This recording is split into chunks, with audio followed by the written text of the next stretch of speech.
నా హృదయపూర్వక నమస్కారాలు. చాలా సంతోషంగా ఉంది. అవనిగడ్డ గురించి చాలా విన్నాను. మా వైఫ్ కూడా దగ్గర రేపల్లి నుంచి ఎప్పుడూ చెప్తూ ఉంటుంది. వాళ్ళ కజిన్స్ కూడా ఇక్కడ చాలా మంది ఉన్నారు. అవనిగడ్డలో బంధుత్వం చాలా ఉంది.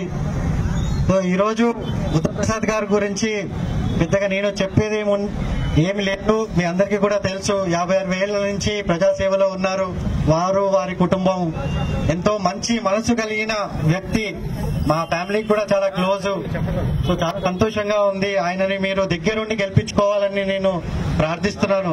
అదే కాకుండా ఈరోజు నేను ఇక్కడ జనసేన పార్టీకి మద్దతు పలుకుతూ ఇక్కడ రావడానికి కారణం ఏంటంటే, మన రాష్ట్రం మొత్తానికి కూడా ఇదొక పెద్ద అవకాశం. అభివృద్ధి బాటన పట్టించే అవకాశం మీ అందరికీ ఉంది.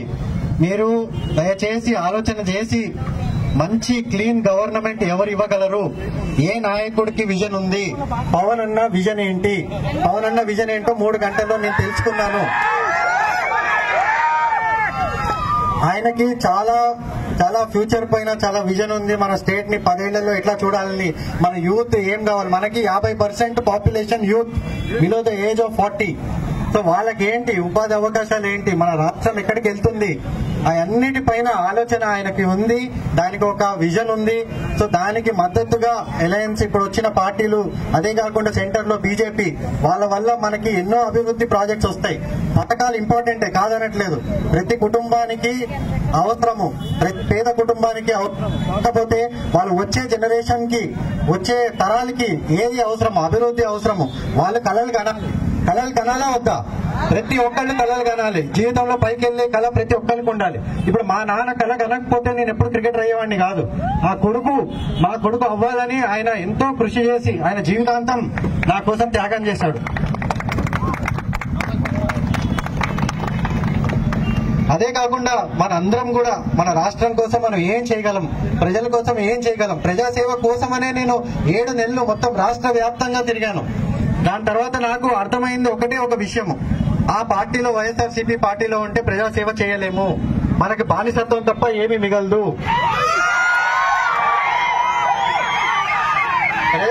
ప్రజాసేవ చేయాలి, మనుషులకి సేవ చేయాలి. మీరు చెప్పండి, ఒక్క ఎంపీ ఎమ్మెల్యేతో మీకు ఏమైనా పని అయిందా ఈ రోజు వరకు? వాళ్ళు ఏమి, ఎక్కడ ఉన్న వైసీపీలో ప్రతి ఎంపీ ఎమ్మెల్యే ఆయన కాలి కింద చెప్పులే. ఆయన ఎక్కడ వదిలితే అక్కడే ఉండాలి, మళ్ళీ వేసుకునేదాకా అక్కడే ఉంటారు. వాళ్ళతో ఏ పని అవ్వదు. సో మీరు దయచేసి ఆలోచన చేయండి. ప్రజల కోసము, మీ ప్రాంతం కోసము, మీ పంచాయతీ కోసము, మీ మండల్ కోసము ఎవరు చేయగలరు?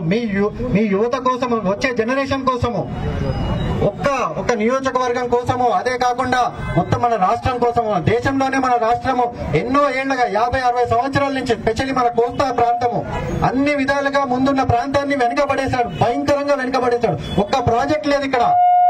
మనం ఏం అడిగినా గానీ కృష్ణా జిల్లా దగ్గర నుంచి గోదావరి జిల్లాల దాకా, ఉమ్మడి జిల్లాలు ఇప్పటి వరకు ఒక్క ప్రాజెక్ట్ అయింది లేదు. మేము ఉన్నప్పుడు కూడా ఎన్నో అడిగాం. అయ్యా ఇది అవ్వట్లేదు, గుంటూరు ఛానల్ అవ్వట్లేదు, అయ్యా దీన్ని ఏమైనా చేయండి, దాన్ని ఏమైనా చేయండి, ఎన్నో అడిగాం. ఒక ఫ్యాక్టరీ తీసుకురండి, ఇక్కడ అందరికీ అందరూ బీటెక్ చేసిన వాళ్ళు ఉన్నారు, ఇండస్ట్రీస్ తీసుకురండి. ఒక్కటి లేదు, ఒక్క ఆలోచన లేదు. ఏమన్నా అంటే ఒక బటన్, ఆ బటన్ తో ఏమవుతుంది? సరే, బటన్ తో పాటు ఒక బొచ్చ కూడా ఇస్తే అయిపోద్ది మొత్తం రాష్ట్రానికి.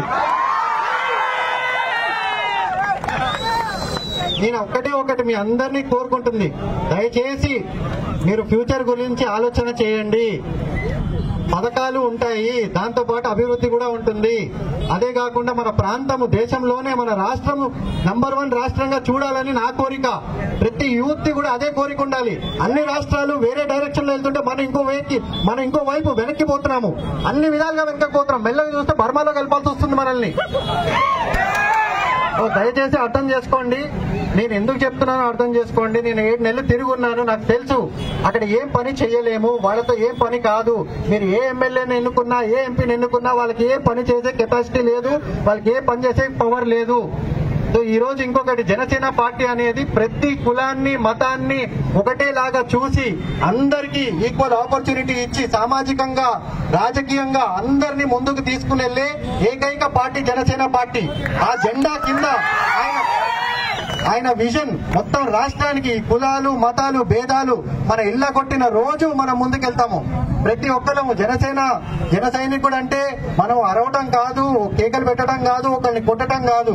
మన ప్రవర్తన, మన పద్ధతులు, మన ఆశయాలు ప్రతిదీ మనము సమాజ హితంగా మనం ముందుకెళ్ళాలి. ప్రతి ఒక్కరం కూడా సమాజం కోసం పనిచేయాలి. దయచేసి అర్థం చేసుకోండి. మంచి బంగారపు అవకాశం ప్రతి ఒక్కరికి కూడా రాష్ట్రాన్ని మార్చడానికి. ఇది పోయిందంటే మళ్ళీ 5 ఏళ్ల తర్వాత ఇంకా పాతాళంలోకి వెళ్తాము. దాని తర్వాత మనకి అవకాశాలు ఉండవు.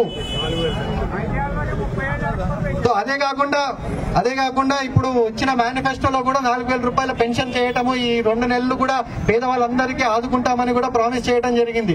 అదే కాకుండా నాకు పూర్తి నమ్మకము, ఏ మేనిఫెస్టో అయినా, ఏ గవర్నమెంట్ ఉన్నా, ఏ అలయన్స్ ఉన్నా గానీ పవన్ అన్న ముందు ఉండి దాన్ని కరెక్ట్ గా జరిగేటట్టు నడిపిస్తాడు. ఆ నమ్మకం నాకుంది. జనాల కోసం కూడా నుంచుని పనిచేసే స్వేచ్ఛని నాకు ఇచ్చాడు. ఆ ప్రామిస్ నాకు చేశాడు. జనాల కోసం ఉండి వచ్చే 5 ఏళ్లు, 10 ఏళ్లు, 20 ఏళ్లు నేను కూడా మా ఊర్లోనే ఉండబోతున్నాను. 20 ఏళ్లు మన రాష్ట్రం కోసం చేయాలి. అందరు యూత్ ప్రతి రంగం నుంచి ముందుకు వచ్చి చేయాలి. ఇది ఒక ఎలక్షన్ కోసం కాదు, ఇదేదో పవర్ కోసం, పోస్ట్ కోసం కాదు. ప్రజాసేవ అంటే ప్రతి ఒక్కళ్ళు ముందుకు రావాలి. మన వంతు పని, మన వంతు త్యాగం మనం చేయాలి. నేనైతే రెడీగా ఉన్నాను చేయటానికి. మీ అందరూ కూడా యూత్ దయచేసి కరెక్ట్ పార్టీని నమ్మండి, కరెక్ట్ విజన్ ని నమ్మండి. నమ్మి ముందుకెళ్లి బుద్ధప్రసాద్ గారిని, బాలశౌరి గారిని, ఇంకా మొత్తం అలయన్స్ ని గాజు గ్లాసు పైన ఓటేసి మొత్తం అలయన్స్ ని గెలిపిస్తారని పూర్తి నమ్మకంతో ఈ రోజు అన్ని వదులుకొని, నా మొత్తం జీవితంలో వదులుకొని ఇక్కడ మీకోసం వచ్చి